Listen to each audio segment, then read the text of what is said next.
que tá gravando, né? Aqui parece que deu problema. Pera aí, gente, deixa eu parar e voltar. Agora tá gravando. Agora foi. Bom, pessoal, eu vou falar duas coisas, né? Hoje vai ser a prática, eu vou explicar a prática para vocês, o que vocês vão ter que fazer. Ela é um pouquinho mais simples, comparada com a outra, tá? Na primeira prática, vai ser mais confirmação do que vocês aprenderam, né? Nessa segunda é mais para dar uma brincada com os ganhos do controle P&D. Então, quem já fez, né? Eu acho que uma grande maioria aí fez já, né? As aulas da semana ali que tinha o controle P&D, né? Lá vocês vão ver que eu falo as características dos ganhos, né? Eu vou mostrar de novo aqui só para ficar claro, né? Mas a primeira coisa que eu quero falar, na verdade, é que no último semestre, né, no MP1, eu fiz umas dinâmicas usando o Kahoot. Eu não sei se vocês conhecem.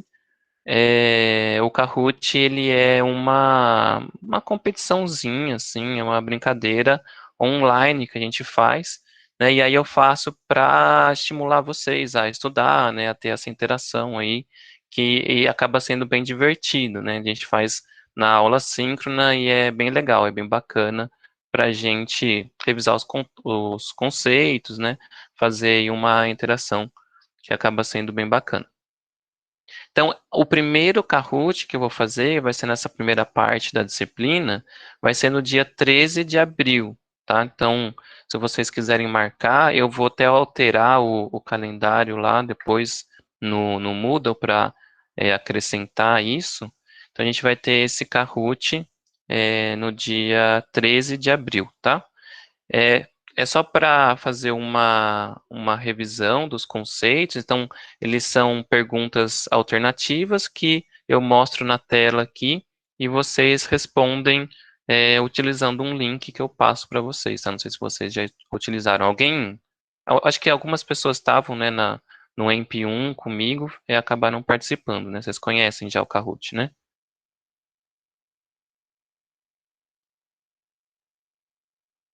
Sim. Então, é bem bacana, eu acho que é uma interação legal. Não, nunca ouvi falar também não, professor. É Não, tipo Nearpod? nossa, eu não sei o que é esse.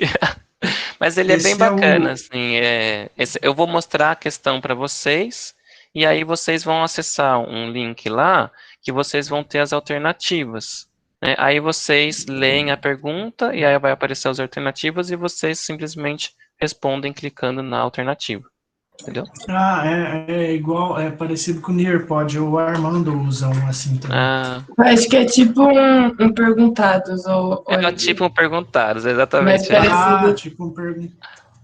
Ah, legal. Exatamente, é bem o perguntados mesmo. E aí tem uma Ô, competição, né? professor, Pode falar.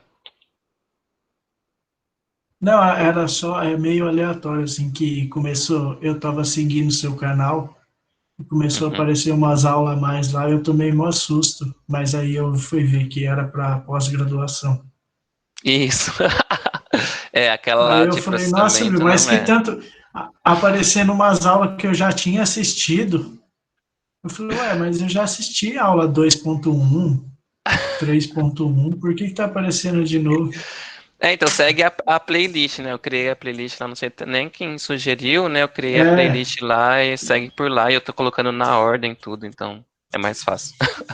Aí tá até certo. coloquei público, né? Eu coloquei, é por isso que você acabou vendo, que eu mudei para o público para o pessoal conseguir acessar mais fácil mesmo também, né? Mas enfim, segue a playlist Ah, que vai ser beleza. melhor. Então, aí o Kahoot vai ser isso, né? Aí, como é uma competição, eu acho que é legal dar um ponto a mais, né? Então, quem tem um pódio, né, tem primeiro, segundo, terceiro lugar, e vale ponto extra na média. Então, quem ganha, eu acabo dando um ponto extra na média, tá? Então, eu fiz da última vez, né? Ficou o primeiro lugar ganhando 0,3, o segundo lugar ganha 0,2 e o terceiro lugar ganha 0,1, tá? Mas é só uma brincadeira, tá, gente? Se vocês não quiserem participar, não precisa participar, tá? A gente coloca o RA, lá a gente tem que colocar um nick, né? Então, para não ficar um nome, a gente coloca o RA. E aí tem o pódio lá, tem algumas, as pessoas que estão na frente, né, vai acompanhando, assim, a cada questão que a gente vai colocando. É bem divertido, vocês vão ver, é bem bacana. Aí, então, vai ter esse Kahoot valendo esse ponto extra, tá? Não é um ponto... Então, assim, se vocês fizerem tudo da disciplina aí normal, vai ter a média total de 10, normal. Bom, deixa eu compartilhar a tela aqui para mostrar a prática.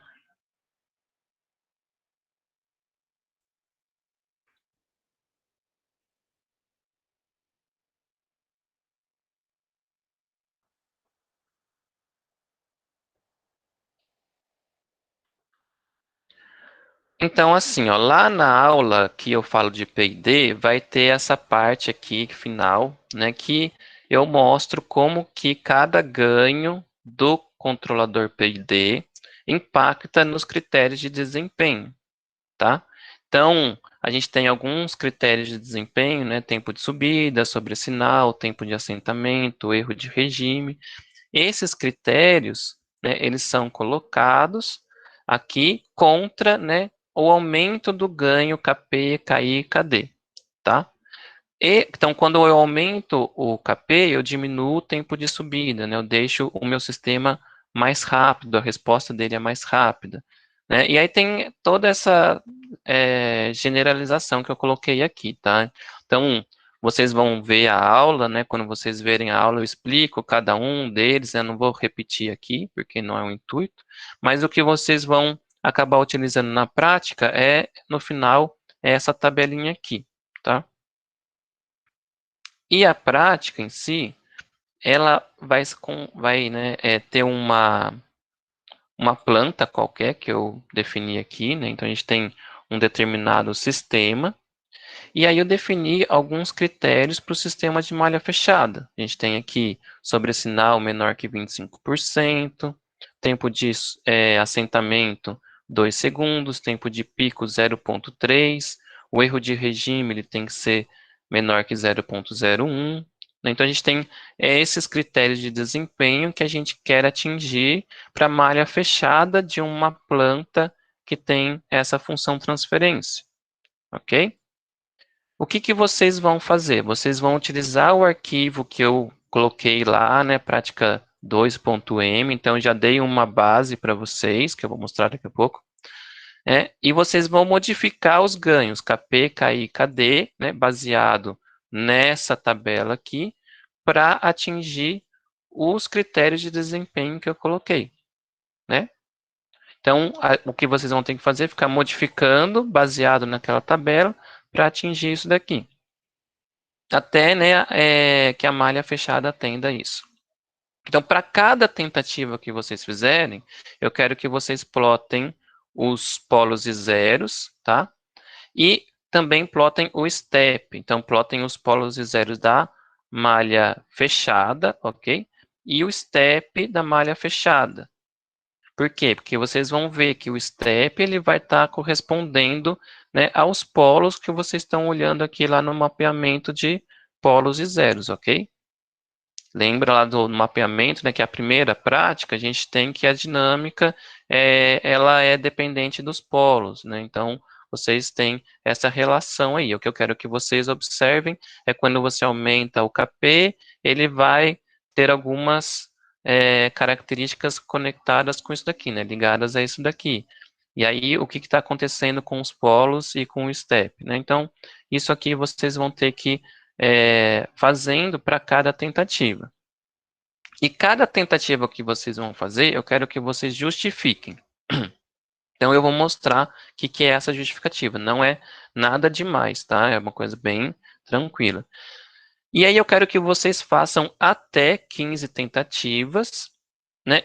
Ou até vocês atingirem o critério de desempenho. Então, não é para vocês ficarem tentando indefinidamente até vocês atingirem. Se vocês tentaram, deu 15 tentativas, não precisa mais tentar, porque eu quero que o que vocês observem é, né, essa mudança dos critérios de desempenho com a mudança dos ganhos que vocês escolheram. Né? E aí, para cada caso, né, vocês vão ter que justificar, mostrando se o sistema satisfaz os critérios de desempenho. Então, o que, que acontece aqui, olha?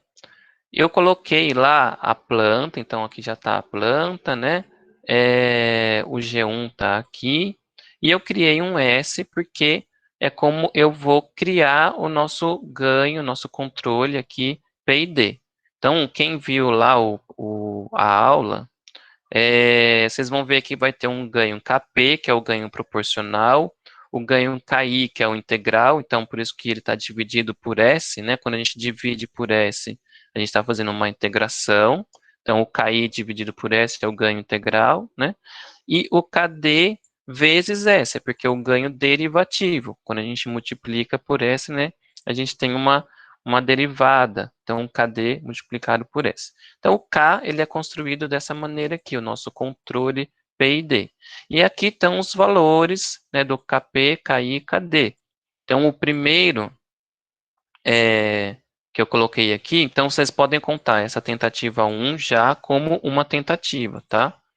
Então, o K eu construí aqui, vai ter a malha aberta, né? Então, K vezes G1 faz a malha aberta. Lembra, a gente tem, né, os dois bloquinhos, né? K e a planta, multipliquei, é a nossa malha aberta.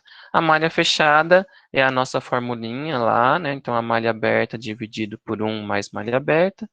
E a figura 1, eu vou plotar o PZ-plot, e eu coloquei o mean real lá para ele fazer a simplificação. Né? Quem viu a prática 1 da semana passada, eu mostrei que o mean real faz essa simplificação, né? Ele corta, ele simplifica zeros e polos. E o step também do mean real. Então, eu vou rodar aqui para a gente ver o que acontece.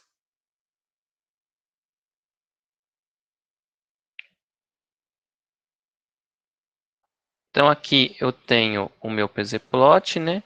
E as características de pico,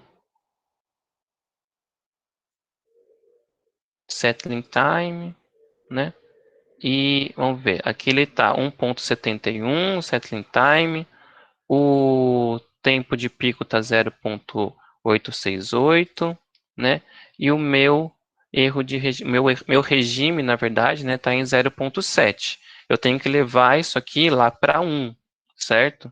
Porque eu quero que o meu erro de regime esteja entre 0.99 e 1.01, né? Porque aqui nas definições eu coloquei que o erro, né, tem que estar menor que 0.01. Se eu estou dando um step que é um degrau unitário, ou ele, para eu atingir esse erro aqui de regime, né, ele tem que estar ou em 1.01 ou 0.99, beleza?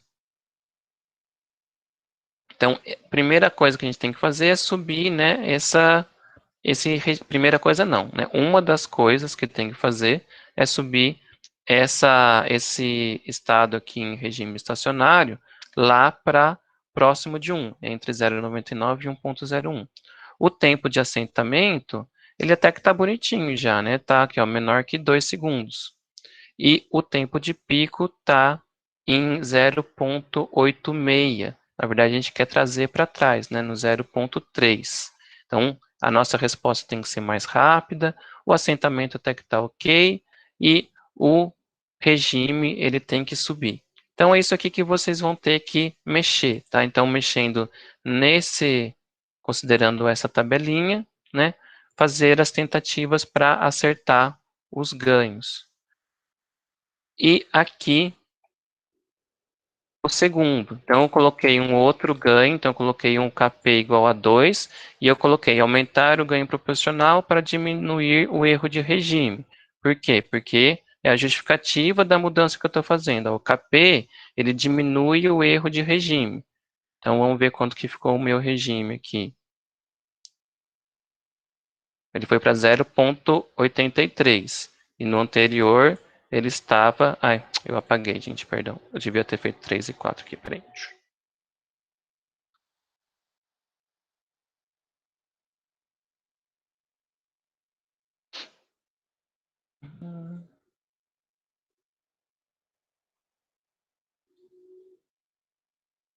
Então, o estado, né, em regime é 0,7, então meu erro está na ordem aí de 0,3, né? E o outro é 0,83, então eu já diminuí, né, em 0,1, mais ou menos, um pouco mais, né? Eu tenho que chegar mais para cima, né? Eu tenho que aproximar mais. E aí, assim sucessivamente. Mas aí, quando eu aumentei, né, o que aconteceu com o tempo de assentamento? Ele acabou aumentando, já está fora. Então, essas características aqui que vocês vão ter que observar, ver o que está acontecendo, né, com o aumento do KP, aumento do KI, e como que eu utilizo eles para atingir esses critérios de desempenho aqui, ok?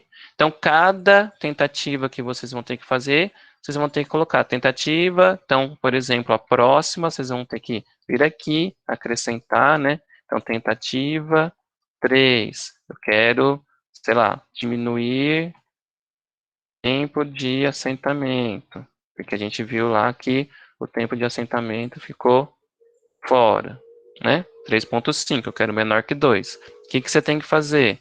Você vai olhar, então, vocês vão praticamente copiar isso daqui, certo? Porque é a mesma estrutura. E aí vocês vão mudar os ganhos de acordo com essa tabela aqui para atingir o que vocês estão procurando, que é um tempo de assentamento menor, ok?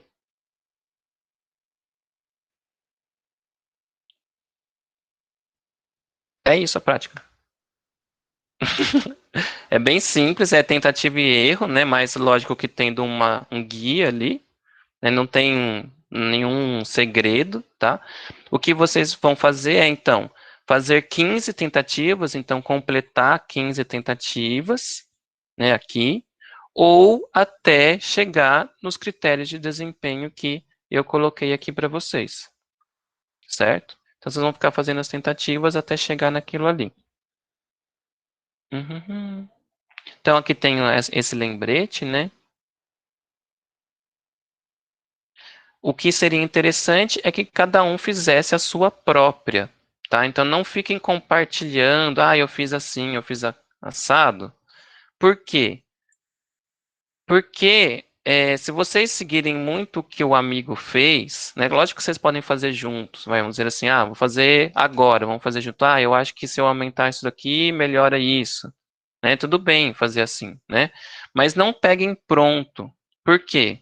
Porque lá na próxima prática, a gente vai usar os resultados que vocês obtiveram aqui. Então, na próxima prática, vocês vão ter esse arquivo .m que vocês vão me gerar, e a gente vai usar o de cada um, entendeu? Então, você vai usar o seu próprio. Então, se você ficar compartilhando muito, vocês não vão entender o que a gente tem que fazer na próxima prática, que é a prática de análise por lugar das raízes. Então, tentem, né, não ficar pegando o que o amigo fez. Tentem observar o que vocês, né, estão mudando ali, o que está acontecendo. Não importa se você consegue ou não. Então, tenta fazer ali a tentativa e erro, né? Super simples. Copia, cola, justifica a mudança que você está fazendo, baseado na tabela lá, né? E tenta chegar nos critérios de desempenho que eu coloquei ali. Ok? Não, a próxima prática ela vai ser só no dia 9 de abril.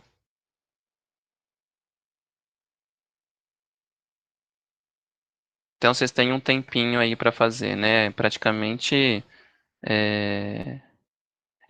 E também assim, né? Cada uma tem o seu prazo. Então você vai entregar essa prática do P&D no máximo até aqui no dia 13 de abril, né?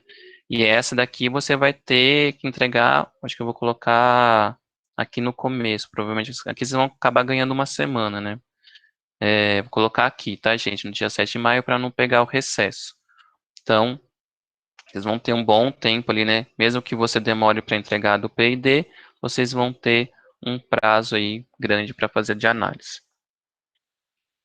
Então, da prática de P&D é isso, tá, gente? É mais para vocês entenderem realmente tudo isso daqui, ó. Aqui a gente vê os comportamentos quando eu tenho o aumento do KP, né? Do proporcional, do integral, do derivativo. Então, tudo isso eu falo na aula lá, e aí vocês vão entender melhor, né? Quando vocês assistirem o que é essas mudanças aí que eu quero que vocês façam. Ok, então por hoje era isso, né? Quem quiser tirar dúvida da prática anterior, dos questionários, quiser já tentar fazer algumas coisas dessa prática aí, quem já sabe, né? Podem ficar à vontade. Bem, professor, eu tenho umas dúvidas da prática anterior. Tá, pode falar. Eu acho que alguém perguntou primeiro no chat. Eu acho que a Ana Carolina, né? Você quer falar? Eu digitei um pouquinho antes de você falar que podia perguntar. Uma dúvida que eu fiquei é de como eu acho os zeros, porque eu achei algumas raízes em alguns exercícios e eu fiquei confusa de achar os zeros para conseguir responder. Na prática anterior, eu coloquei um arquivo lá que tem várias funções, né? Não sei se você lembra. Uma delas é o zero, que é zero, a função chama zero mesmo. E aí você coloca a função transferência dentro que você quer encontrar o zero. É isso a pergunta? Tem alguma questão específica? Aí teria que fazer por MATLAB mesmo, né? Teria que usar no MATLAB. Por exemplo... Não, pode falar. Você consegue fazer na mão, né? Você tem que resolver o numerador. Então, o zero é quando você pega o polinômio do numerador e iguala a zero. Se você encontrar as raízes do numerador, você encontra os zeros da função transferência. Entendi. Eu fiquei em dúvida, por exemplo, na questão que tinha uma função de transferência e falava qual tinha o mesmo comportamento. Aí eu imaginei se fosse para procurar os zeros e os polos, mas eu fiquei um pouco confusa nela do que eu precisava achar. Tem uma aula que eu falo sobre essa questão de ser similar, né? Que eu acho que é a parte que eu falo de polos dominantes, cancelamentos de zero por polo, sabe? Sim. Não sei se você lembra. Então, é de lá que você tem que tirar isso. A dinâmica, elas têm as funções de transferências, né, os sistemas, eles têm um comportamento dinâmico similar quando elas têm polos dominantes similares, né? Entendi. Então E aí, eu encontro essas partes e aí eu vejo qual que é mais similar. isso, exatamente. Então, você vai ter que plotar o PZ-plot, né? Eu acho que eu faria assim, plotaria o PZ-plot daquelas funções de transferências e veja se tem zeros e polos próximos. Se tem zeros e polos próximos, um cancela o comportamento do outro. Então, aquele lá você vai acabar ignorando. Então, você tem que olhar os que estão, né, mais à direita sempre no semiplano e quais não estão sendo cancelados por zeros, entendeu? Entendi. Obrigada, professor. Então, sempre plotando lá no mapeamento do plano S, né? E fazendo essas análises. Quais são os polos dominantes e se esses polos mais à direita estão sendo cancelados por zeros ou não. Entendi, Basicamente obrigada. isso. Tá? Certo. Pode falar? Pode falar, Daniel. Bem, ok. Eu estava fazendo a questão 1 da prática, e aí simplesmente pedi para fazer um modelinho ali do massa mole amortecedor certinho. Aí eu cheguei numa FT, só que eu percebi que essa FT ela é meio diferente da fórmula que o professor passou, entende? E aí eu vi que começou a dar uns pau aqui enquanto eu estava tentando fazer. Porque ela tá com o 10 multiplicando o S quadrado, né? Na verdade, não. Na verdade, na fórmula que o professor passou, o numerador precisa ser igual o termo livre do denominador. É B sobre S quadrado mais AS mais B. E aí o que acontece? Na função de transferência que eu cheguei, o numerador não é igual ao termo livre do denominador. Aí eu, putz, porque que acontece? Nas aulas do professor, o professor vai discutindo um assunto ali sobre tudo ali que o professor pede, frequência natural, amortecimento, não sei o quê, partindo dessa função de transferência que tem essa cara, que é o B dividido por S quadrado mais isso aqui mais B. Aí eu não sei como é que eu prossigo daqui, porque lá na frente começou a dar tudo errado. Sim. Vou botar de cabeça aqui, eu acho. Não é só multiplicar FT pelo termo sozinho? Basicamente Que eu tava isso. chegando nisso também, Daniel. E aí eu só multipliquei, aí resolveu. Ah, certo, mas isso não... É que é assim, olha, o que acontece? Vou dar um passo para trás. O que é essa função aqui? Essa função, ela é se eu trocar aqui em cima por 5 e multiplicar aqui fora por 1 sobre 5, ela fica a mesma coisa, certo? Certo. Então, aquele modo padrão que eu coloco, esse 5 aqui teria que estar, esse número aqui, né, teria que estar 5 para ser igual a esse número aqui. Sim, Não é sim. isso? Para que eu tenha o degrau unitário tendo a resposta, né, o degrau unitário tendo o ganho 1 também. Então, veja, se eu faço o step dessa... Deixa eu ver se está tudo fechado. Eu faço o step dessa G1 aqui, o que acontece? Eu tenho ela indo para o 1 sobre 5, que é o 0,2, certo? Por quê? Porque se eu tivesse o 5 aqui em cima, né, ele iria para 1. Então, na verdade, o que está acontecendo é que eu estou fazendo... Se eu fizesse essa G1 aqui, né, ela ter o ganho unitário, então, ó, se eu fizesse desse jeito, ele tem que ir para 1, certo? Certo. É que eu Isso até daqui. cheguei a pensar nisso, se multiplicar por 5 em cima e dividir por 5, só que eu não sei se isso ia afetar as outras contas, entende? Exatamente, não, isso que eu quero falar, não afeta em nada. A Não única afeta em coisa nada, nem que, no ganho? em nada. A única coisa que muda é no ganho estático do sistema. Então, o Certo. que eu fiz aqui, eu só multipliquei por 5 ela, certo?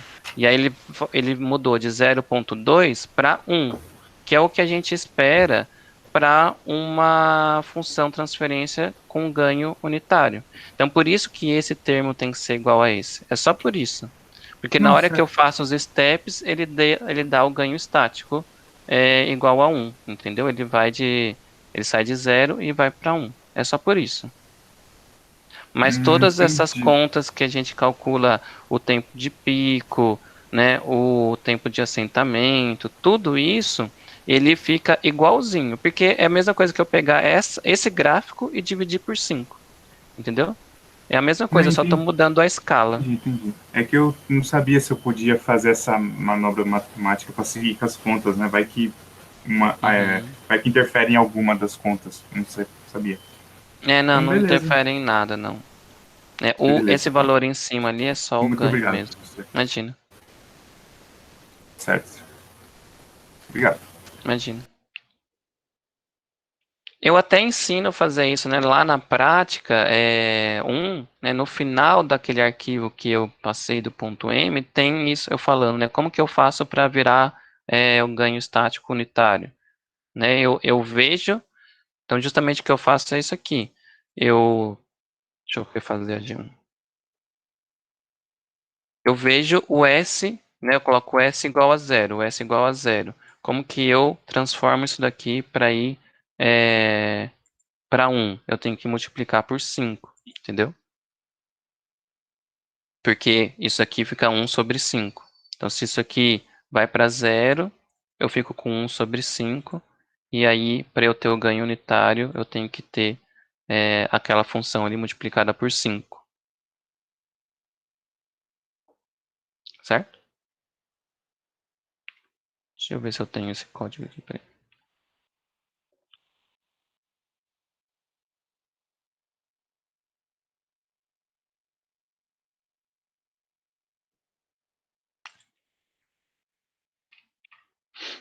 aqui no fim, ó. Né, eu criei essa G1 aqui.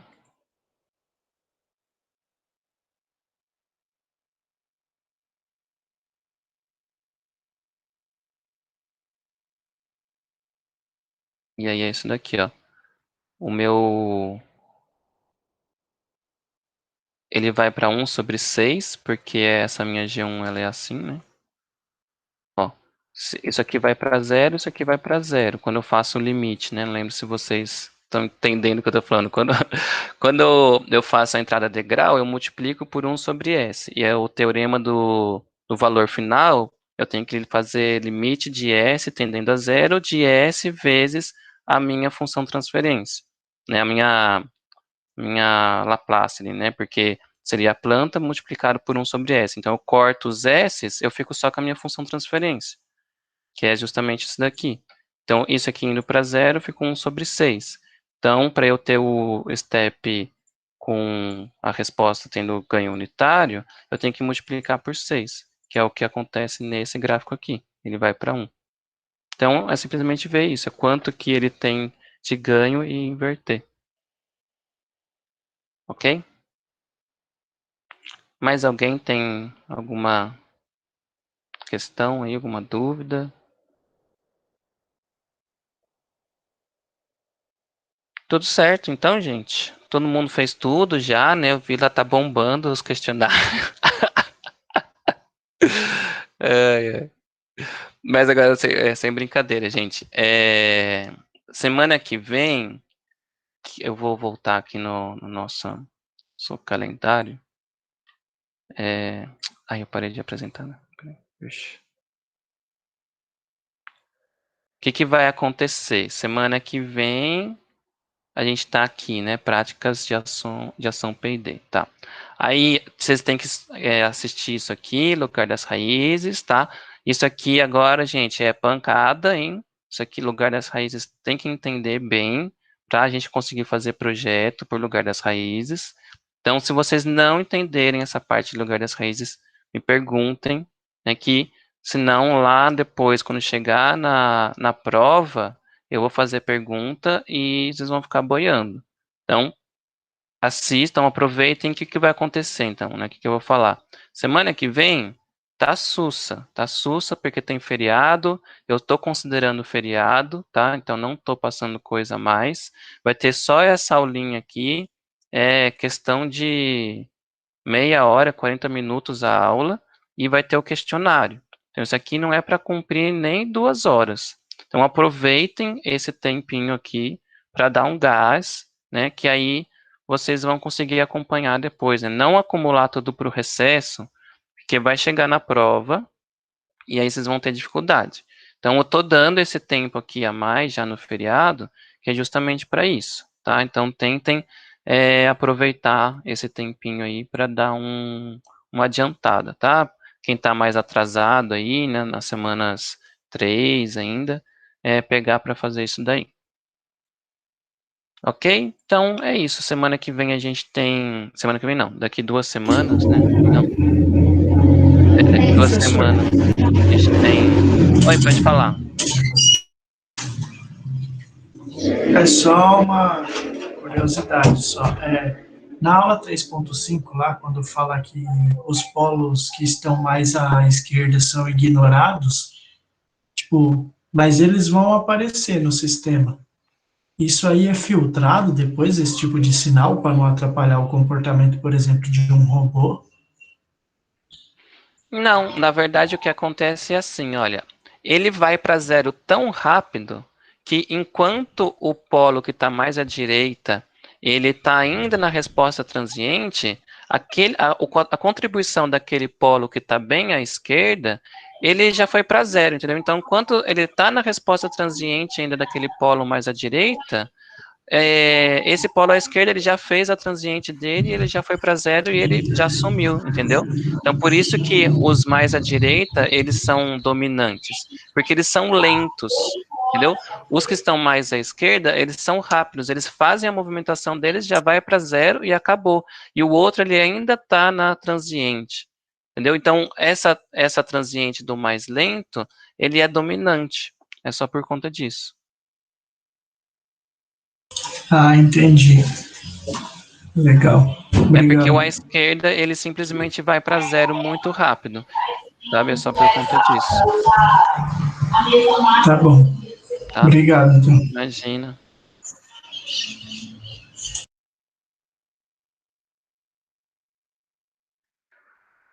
Bom, pessoal, acho que é isso. Mais alguém tem alguma coisa para perguntar?